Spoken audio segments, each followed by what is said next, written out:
Sports Jazz, thank you so much for tuning in, Josh and Isaac. Please do subscribe, turn on the notification, guys. Do not stop subscribing. Do not stop subscribing. Of course, it's the preview. Real Sociedad all the way in Spain, hosting Manchester United in the UEFA Europa League. Well, it's a mix of emotions. Currently, especially with Manchester United, recently just been knocked out. They're struggling. Fans are not used to a club being right all the way in the second or bottom half of the table. But yeah, please do subscribe, guys. Once again, Sports Jazz, Isaac, Josh, we are in the building. And real quick, before I bring in Josh, I wanted to give you the last 5 games of each team or club, with Real Sociedad the hosts. Out of 5, they have 3 losses and 2 wins. United has 2 wins, 2 losses, and a draw. And when we check on their head-to-head record, out of 4 games, Manchester United has won twice, Real Sociedad won, and a draw. That is the game for you tomorrow, and it's the preview. Well, currently United is not really doing so well. Real Sociedad is also struggling in Spain.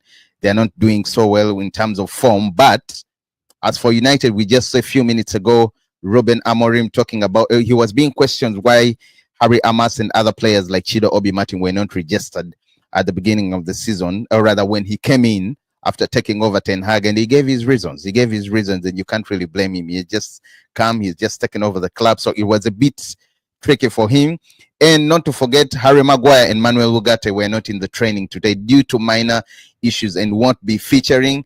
Later, we shall also come back with Kobe Maino, who is still insisting alongside his camp on contract renewal worth 180 per week. That is 10 million pounds per year. Josh, this is where you come in, man. The preview: Sociedad versus United tomorrow. Yo, bro, this tie is a real banana skin for us. I mean, United and Amorim cannot afford to take this game lightly. It's the only chance we do have to salvage our season, and it is very difficult. Even if we negotiate past Sociedad, we still look very short on personnel, given the number of injuries we do have and the lack of quality in the players who are available to replace them. But the La Liga side has also been in patchy form, but at least they possess some quality players throughout their side. And you remember how we revved about Martin Zubimendi when there was a possibility of maybe Everyone United signing all him. clubs. We were looking, when we were looking for a midfielder to sign. So the player to watch out is still Martin Zubimendi, but they do have a couple of other excellent players in their ranks. But you just hope that United does enough to get a result in this game, and maybe we can do better at Old Trafford. But you should know that in the Europa League, we've not lost a game. We have been unbeaten in the Europa League up to this stage. So maybe this is just the highlight for our season. Yep. There you go. Sorry, I was just reading through. And Josh, by the way, I was reading something here, but Manchester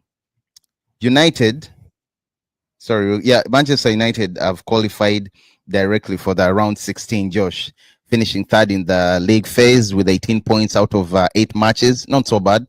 And of course, under new manager Ruben Amorim, they've shown resilience despite the inconsistent form in the domestic FA, Premier League domestic leagues or cups. But as for Real Sociedad, finishing 13th in the league with in the league phase of the Europa with 13 points, 5 points below United. Of course, they advanced past Midtjylland in the playoffs and on an aggregate of 7-3. And they've had a bit of inconsistency in the when it comes to Europa this season, Josh. But overall, we know Sociedad, Real Sociedad, they have an home advantage, Josh, and they are more consistent overall when it comes to the European record. So tomorrow, it's quite challenging for Man United. But you know, United plays better away from home, and this is a competition that we've managed not But to get Josh, but beaten. they've also had poor results against teams from Spain. Yeah. That is true. That is true. But the same. I think it's 50-50. Well, let's wait and see, because Sociedad's counter-pressing attack, could exploit United's squad, man. And we know we are so poor. Already, Lisandro is out. Harry Maguire is not going to be featuring tomorrow, so it's a bit cranky. It's tricky, and we have to rely on now Aiden Heaven. He steps in. Harry Amas is coming in. Well, good news. Toby Kolaya is also back, and I understand he traveled with the team. Dogu should be ready Of for course, this he's one. around. Yeah, he's ready. He's ready for tomorrow's action. But you're So not there's going to no have reason Dogo to alone, play Josh. Harry Amas. Yeah, you know he's traveling with the team, by the way. And Oh yeah, he was supposed to feature in the FA Cup.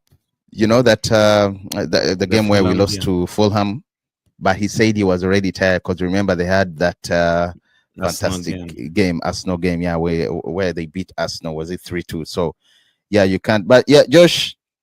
Key trends for me: United are unbeaten in the Europa League with 5 wins and 5 draws. Then if we're to go on, I'm not going to talk about the Premier League because we all know what's happening in the Premier League. But of course, they have key players like they have key players out like Diallo, Kobe Maino, Maguire. They have Lisandro. Apart from our captain Bruno Fernandes, who has 11 goals and 13 altogether this season. Josh, how do you think Amorim is going to overcome Real Sociedad? Well, it's the players who must actually turn up tomorrow, take responsibility, and give much more for the badge. I don't think that Ruben Amorim will have a headache in picking the players, because that lineup of United almost speaks itself, because the ones who are available are the ones who are going to play the game. So I don't see much that Ruben Amorim can do, but he can ask the players to actually give a lot more and have this intensity that we've not had for so long. In the Fulham game, I liked the beats of the game that we were winning second balls, and we were actually trying to press in the middle of the park to get onto the ball. But other than that, there's so many spells in the game where you can lose it because the players are not giving much, and that happens often with United. So you hope that tomorrow we do get the first goal, and it gives us some bit of confidence. We need it, especially after the penalty shootout, the exit from the FA Cup. We do need it. Well, Sociedad have done. They have fairly performed well in the Europa, but just like Man United, they've struggled in the domestic competitions. And in fact, I'm looking at their recent forms, Josh. They lost to Barcelona in a match just recently, a few days ago, 4-0. Then Copa del Rey first leg against Real Madrid, they lost 1-0. The playoffs against Midtjylland, you remember? Of course, they won, but it has not been going so well. And it it's wasn't the same impressive. Story. It wasn't impressive. It's the same story for Man United. So yeah, but with United, it's not how bad the other team is doing. We are just in a very bad moment that whoever is the opponent is a real big ask for United. That is correct. And maybe one other thing, that defensive wise, both teams are really struggling, because they've all conceded 9 goals in their last 5 games, so it's not so good. But just real quick, let's jump into the predicted lineup for Manchester United. Let's do this together, Josh. Of course, in the goal, we have Andre Onana. I wish there was any other goal, option. we only have Andre Onana. Yeah. And then the back he's the only one. Lenny Yoro, Matthias de Ligt, and Aiden Heaven. No, mine. Lenny Yoro, Matthias Delict, and Aiden Heaven. At least I need some legs. I need something new. Then I would have Diogo Dallo and Dogu. Okay. Then I would have Casemiro and Bruno Fernandes. Why would you Then I would pick? have Okay, sorry, go on. I would have Joshua Zagzi and Eriksen or Garnacho. I don't know. And Chido Obi Martin up front. No, Chido Obi Martin is ineligible for the Europa League knockouts. Exactly. He's The not only coming. option Sorry, United have up front is Rasmus Højlund. There are three: Højlund, Garnacho, and Joshua Zagzi. Yeah. Yo, Josh, why would you pick? I mean, I can only interchange Garnacho and Eriksen. Why would you pick Diego Dallo over Mazraoui? Mazraoui cannot play as a wing back. That's just hoping that he can do, but it cannot. It's quite sad because Diego Dallo, anyway, we have no one to fill in his boots, but he's been awful. Yeah. He's been poor. Yes, terrible. He has, but terribly poor. He's the one. Season. He's the one we do have. He's the one terribly we do poor. Have, and I don't think that we can do much about it because playing Mazraoui as a wing back, I mean, you're just setting yourself up to fail. Oh man. And I like the fact that Aiden Heaven will be playing with alongside Lenny Yoro. I like because of the pace, the intensity that the kids might bring to the side. But then again, because of their inexperience, then you would think that Ruben Amorim might decide to play Mazraoui in place of Lenny Yoro. But I'd like Aiden Heaven to start, man. I'm just tired of these old boys. Yeah, honestly, as you say, the fresh start. Yeah, just before we sign off, Pedroso, Anthony's agent, has hit back at Amorim. You know, Amorim, a few days ago, 5 days ago, he said the physical aspect is there in the Premier League, no matter who the opponent is. Sometimes they don't need to build. Just a long ball, second ball, and that's it. If you don't have that, you have difficulties. We talk about some players like Anthony, who is much better in Spain. You know, he was talking about, I'm not going to finish. So Pedroso came out a few hours ago. Guarantees the physicality is a thing to do with it. Yeah, he came out he said with respect, we respect the opinion of Ruben Amorim, but we completely disagree with his analysis. To attribute Anthony's lack of success at United solely to the question of physicality. He didn't say solely. That is what he's responding with. That is what he's responding with. You get it? But you know, and now he has the advantage. He has the advantage because Anthony is performing so well. In what? No. Back then he couldn't say that. No, I'm saying Anthony's Pedroso, Anthony's agent right now feels like he's on a higher ground because United is still doing poor even when without Anthony. And Anthony on the other side is flying, he's flourishing.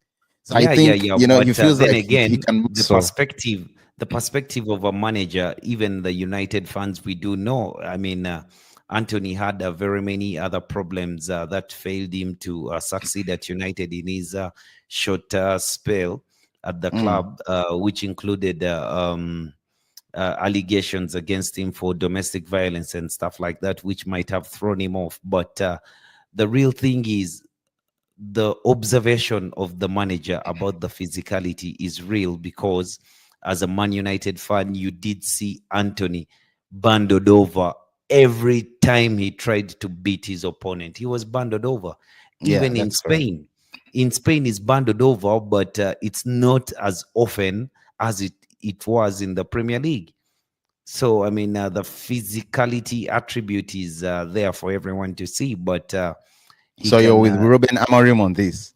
Yeah. Because I love Anthony. I love the player, but I understand where the agent is coming from, because he has to be seen to be working, so he has to say something.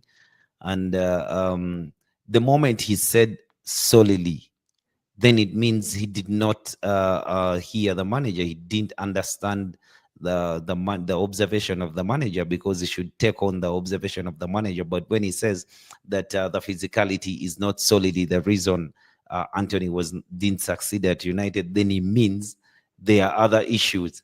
The manager was not going to come in a press conference and talk. He wasn't talking about Anthony and why he failed to succeed Whenever you at say United. Anthony, I remember Anthony. I'll send you that. Yeah. Yo, but reports coming from Spain show that United have told Real Betis if they want to take Anthony on a permanent move, they have to pay a fee around close to 41.3 million pounds to 42, Josh. And I understand Real Sociedad is saying they won't exceed 25-27. Sorry, oh my God, Real Betis. Sorry. Yeah, but we won't sell him. Betis are saying they won't exceed 25-27. It's okay. We won't sell him. No, I think we are going to sell him. Why He's one of the players that. Why should we? Because you don't like him? No, I like Anthony. You see, when you look at I like United, Anthony, big time. I love him. Realistically, when you look at United and the introduction of the PSR, you cannot afford to let go of players without getting money from them.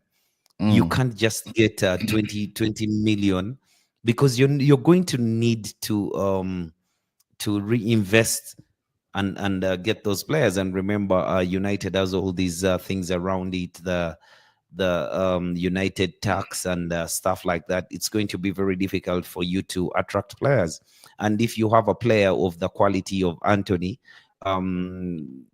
why not hope to make him better at your club than try to find another player of that quality? Because then you're going to have to pay about 50 million pounds, and United does not have that kind of money anymore.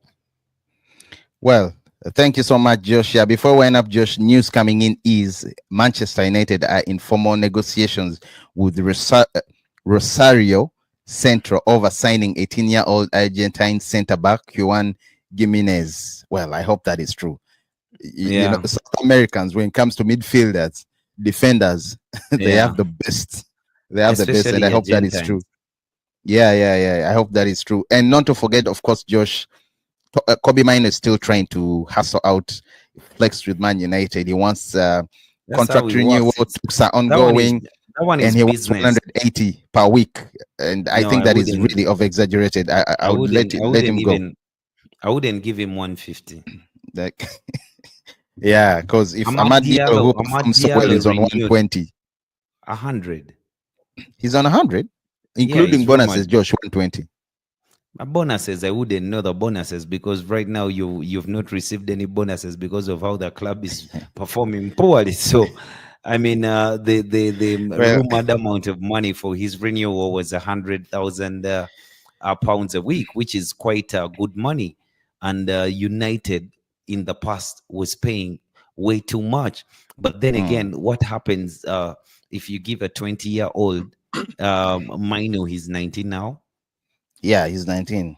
Now, what happens if you give Mino a 4-year deal and you give him 180k, and then in just a few years, 2 years down his contract, you want to renew his contract, and he's telling you to give him 280? I agree with you, by the way, when it comes to Kobe Mino. No Ineos shouldn't be, but they should not listen to that. He has not yet played the football to earn the 180k at the club. I agree with you, Josh. We are not even sure we want to keep him at the club. As a Man United fan, he's one of the players. In fact, no player at Man United is safe. Leave safety alone, but you can try to look at the whole picture of Ruben Amorim, and you can try to see the players who may not be with the quality at the moment, but maybe the players can work for that system. A player like Diogo Dalot, he has struggled the most this season, but at least he's a player I am confident can actually turn his fortunes around in that system and play well. A player like Kobe Mino, I don't know where he fits in that system, because he can only play as a 10. in that system. He cannot play as a midfielder in a And we've midfield seen too. that. Yep. We've seen that, by Yeah, the way. We've he seen didn't that. have the energy for it. So it will become very difficult. Now, if we do choose to stick with Ruben Amorim and Kobe Mainu is demanding that amount of money, yet he's going to be a bit part player, then Ineos is not changing anything at the club. Well, Ineos, man. Also, I know the Glazers are to a large extent to blame, but Ineos, when I look at what's happening at is it Lille? I lose energy, No, Josh. but But yo, Nice. no, Josh, say it. Nice, sorry, Nice. Yeah. Say it. No, Ineos has done well for me because they need to united for over 12 years. That is since Sir Alex Ferguson and David Gill left. Um, the structure at the club was dead. You can say the Glazers have done a commendable job to keep the commercial aspect of the football club going, even if we are indebted and stuff like that. But they've kept the club afloat commercially. They still make a lot of revenue, even if they've taken their dividends every year and stuff like that. United has still spent $1 billion in the manner that it has spent it. So the problem was never really just the Glazers taking their dividends, but how the money was used. So we need a structure at the club, and this is going to be this is going to take some suffering. Yeah. Mm. And the suffering is not only on the pitch. The suffering includes the redundancies. Laying off Uh, workers, cutting off yes, yes, lunches. yes, But yes, anyway, yes, we yes. agree. That has Because to there's be so many that has to things. be done for the greater There good were of the some of the club. You know. Exactly. There are so many things that were done at the club that were redundant, that were out of touch. And Mm. you can say that they're increasing season tickets and stuff like that. The fans are the ones who keep the club afloat and shit like that. But you should know that ticket prices for games are increased across the Yeah, board. that is correct. Actually, Almost. Uh, ticket prices for Arsenal are crazy. So sometimes when I see Yeah, Man yeah, yeah. United But fans Arsenal is in complaining, London. Arsenal is in London. and we are and United is the other side verifying the village. But Josh, it's Yeah, Man United. in the north. It's Man United, so I expect what's happening. And I'm happy with what Ineos has done, cutting off redundancy and all that. Letting some You people, see the mistakes. cutting off Why? costs. Because we're in this Sorry. position because of the former, Ed Woodward and his entourage that used to run the club. So they only looked at the business part, but when it comes to structures, taking United at the next level, I think I'm with Omar Berada. 2028, we are coming for the Yeah, yeah, EPL. yeah, yeah. Because the problems that we do have are quite big. You cannot just pinpoint on. We go and get Pep Guardiola and give him United. Pep Guardiola can never take that job. No, he can't. He can't. Yeah, because much as right now, if another manager came to the club after the structure is created, then that manager might be able to win something. But even when you complained about Eric Ten Hag, for periods of his tenure, he Yeah. was running the show like he was the owner, he was the CEO, he was because there were people in place who had the offices, but maybe they were not really good at executing the things that they were supposed to do. Well, Sports Jazz, Isaac and Josh, thank you so much, everyone. Josh, I think this is when we call it a day and we sign out. Please do subscribe, guys. Turn on the notifications. Do not stop. Please continue subscribing. Continue subscribing. And of course, yeah, there are matches happening, but anyway, we won't give them airtime. Signing out, Josh and Isaac. Cheers. Freedoms and liberties will shine. Uh,